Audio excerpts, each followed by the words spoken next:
Hello and welcome to ThePrint. I'm TCA Sharad Raghavan, Deputy Editor. And now we know that US President Donald Trump his inauguration has happened. He has taken over. And the first thing that he has done, amongst a lot of other things, is to announce tariffs on Canada and Mexico. Now, of course, during his run up to the presidency, he's been talking a lot about tariffs, including on India and on China and things like that. So, to discuss all of this, the most recent announcements and what we can expect in the future, we have a panel of participants for you, experts in the area. First off, we have Mr. Ajay Srivastava. He's the former Director General of Foreign Trade.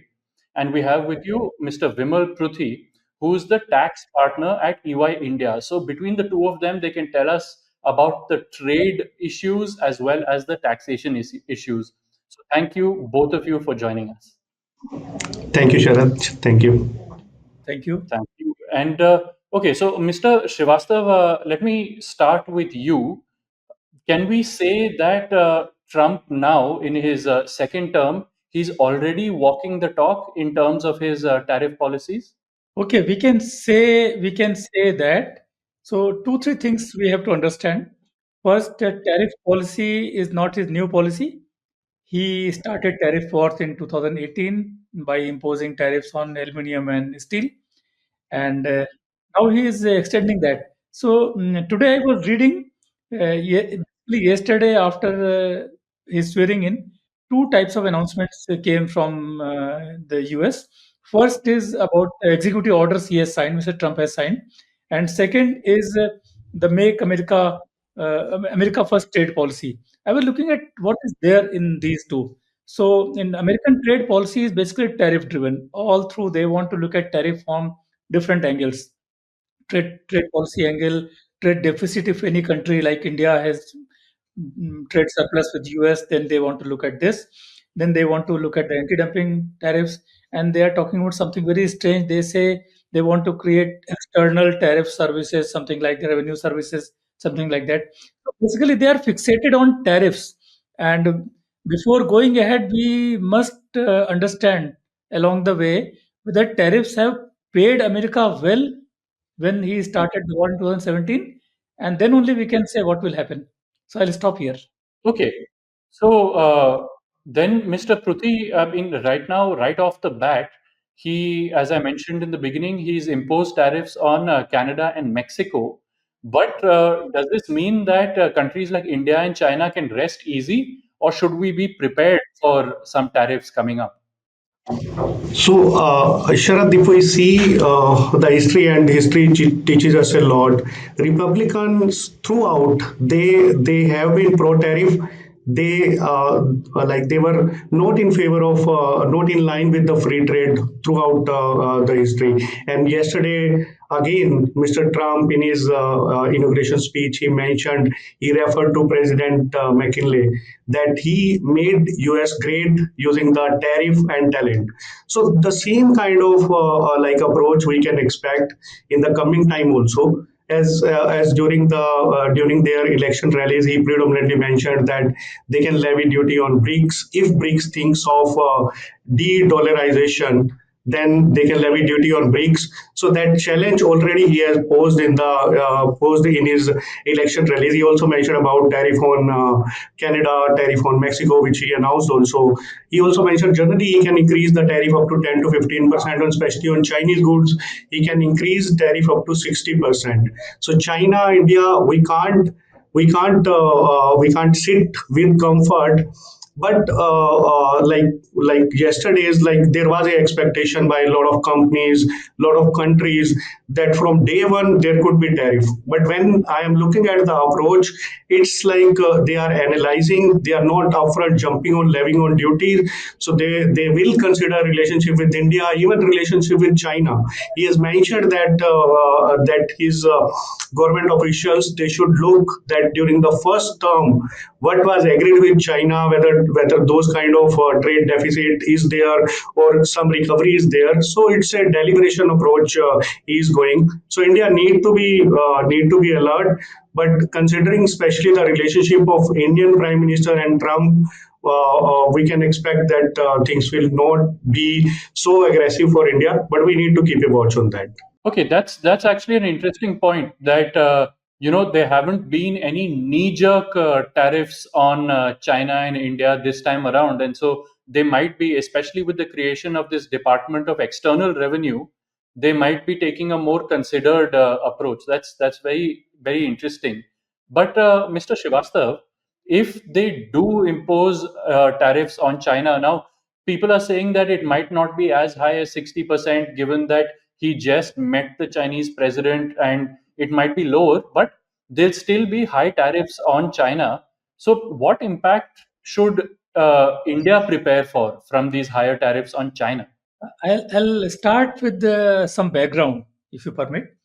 Absolutely. See, uh, the trade war started by Trump in 2000, in March 2018 when he imposed tariffs on aluminum and steel. So we compared the trade data between 2017, 1 year before that, and 2023, the last year when full data is available. And we found something very interesting. So US imports from China, because of higher tariffs, they have come down in these 5 years by $80 billion. So US should be happy for that. But US overall global imports during these 5 years, they increased by at least 9 times. That is about $720 billion. So you are imposing tariffs on China. Imports from China are coming down, but your overall imports are increasing by 9, 10 times. So how that is happening, and that will explain a lot of things to us. So it comes out, the analysis says that about 60% of this increase in exports, increase in imports of the US during these 5 years, 60% are zero tariff imports into US coming from Mexico, Canada, and ASEAN, basically led by Vietnam. And the trade, the imports into US from Mexico and Vietnam and other ASEAN countries, they're mostly tariff free. And which are these imports? These are imports of two types. One, China is making penultimate products in its own country and exporting to, say, Vietnam or Mexico, where the final product is being assembled or made and exported to US tariff free. So US tariff strategy, I say, totally failed to contain China. Direct imports from China have come down, but China was able to indirectly export its goods many times over to the US. So ultimately, when US uh, overall imports are increasing and China is able to supply to them indirectly, then I say China is the net gainer. And US recognizing this is talking about reviewing USMCA and imposing tariffs on Mexico. It's the fallout of all these things. Right. So, but the impact on India. So the impact of India, if we list the people whose trade to export has increased during these 5 years, so India is the number sixth gainer of this trade war, China plus one policy. Number one was Mexico, number two was Canada, number three was Vietnam, number four and five were South Korea and Germany, and number six was India with higher exports of iPhones and solar cells to US. So India gained. We cannot say India did not gain with the China plus one policy. But that's on the export side. But surely, if there were lower trade or lower exports from China to the US, some of that must have come to India as well. Our imports from China must have grown. So Sharad, I have been, I'm trying to tell this only. So direct exports from China to US has come down, but US indirect exports has gone up. So indirect export has gone through all these countries, led by Mexico and Vietnam and other countries. India is also a small part. So India's imports from China has come down. For example, I say solar panels we export to US, we buy solar cells from China or indirectly through Vietnam. iPhones we export, we buy a lot of iPhone components from China. So this is all India's import from China, which has increased. I see. I understand. And so now, Mr. Pruthi, apart from tariffs on China, Trump has also threatened a lot of tariffs on India. He's called us a major tariff abuser. and he said that he's going to come up with reciprocal tariffs. So, I mean, what are the kind of steps that the budget can take to prepare against this? Or even outside the budget, is there a way that our policymakers should prepare about? Yeah, policymakers are already in discussion. Like, if you would have heard recently, India introduced RODTP ARR, annual return for RODTP, wherein Indian government was collating data that they are giving the RODTP benefit in the nature of the taxes which have been actually incurred by Indian manufacturer exporter. And the major reason was because US was objecting that you are giving in this benefit in the nature of subsidy.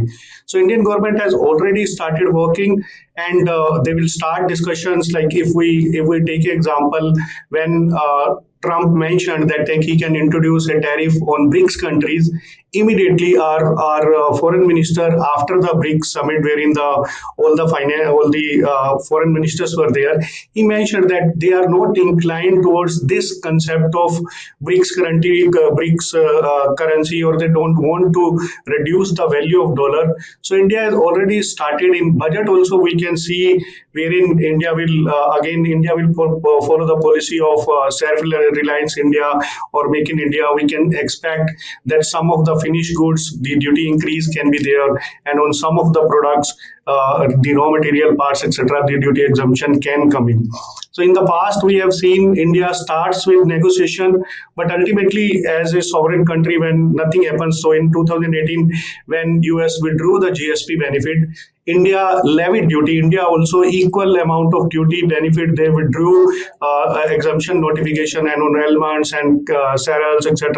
Lot of products they levied duty. So the same way, India will try to do negotiation using India-US relationship. India is a big player in Asian region, so they will use the discussion first, and if it need be, India will also show the spine which they have shown in fight with China or at every place.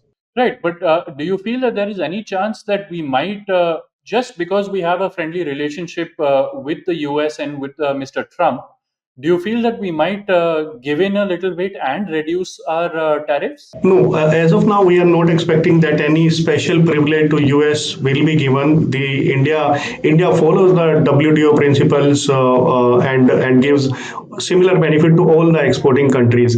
While US sometime, like as we have seen in the past also, when they levied additional tariff, China, Europe, they complained to WTO, and there was a ruling against US that this kind of tariff cannot be levied by WTO.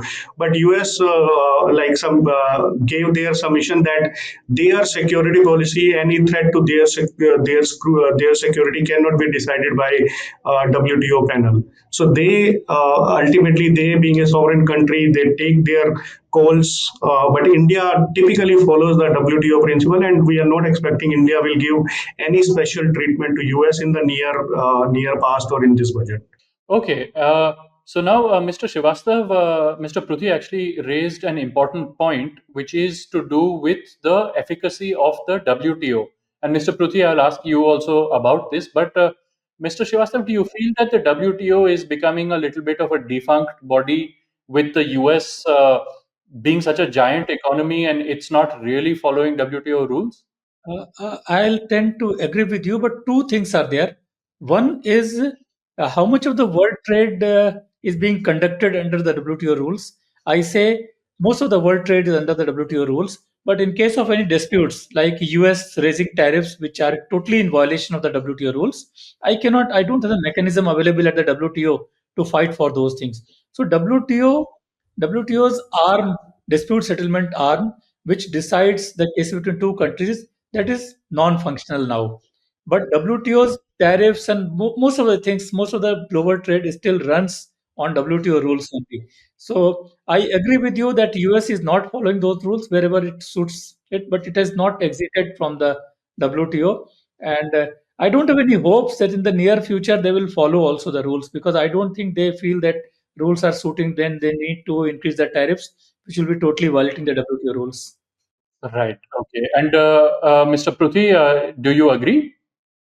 Yeah, I agree. And I just want to add that similar to UN, at the end of the day, WTO also becomes a advisory kind of body. If sovereign country do not want to agree, like UN keeps saying, don't about these wars going between Ukraine and Russia, they keep giving their advice, but the countries were fighting. The same way, WTO, if even if they decide some judgment, then also the sovereign country they are not bound, like it's ultimately at the end of the day in the nature of advisory. If they will not accept, like US doesn't accept the order given by WTO, then ultimately two countries need to negotiate or fight and ultimately reach to some conclusion. Okay, and okay, now my final question to both of you.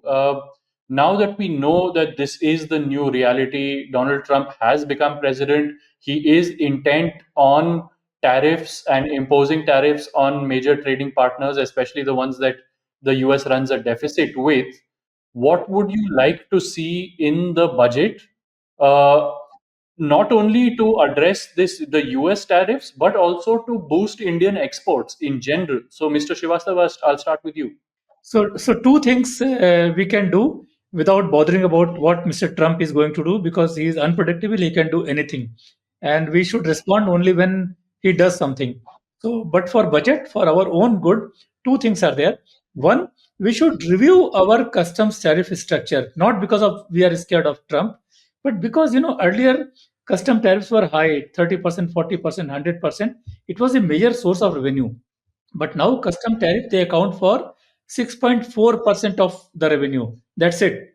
So it should be restructured to cater to the needs of the Make in India. It's no longer a revenue source. It should be totally looked into de novo each tariff line. How much is the tariff? And then a lot of simplifications will have to be discussed there. That's number one. And second, we should focus on manufacturing, adding value to the domestic manufacturing, and we have to take large number of steps in that. So these two, review tariff structure and focus on domestic valuation in our manufacturing, deepen the manufacturing. These two. Okay, wonderful. And Mr. Pruthi? Yeah, Sharad, as Mr. Srivastava mentioned, and last time our finance minister also mentioned that they are going to review the tariff. So that process was on a lot of submissions, like we have helped association as EY. So those submissions have gone. So that thing we are expecting a revamping of the exemption notification and tariff.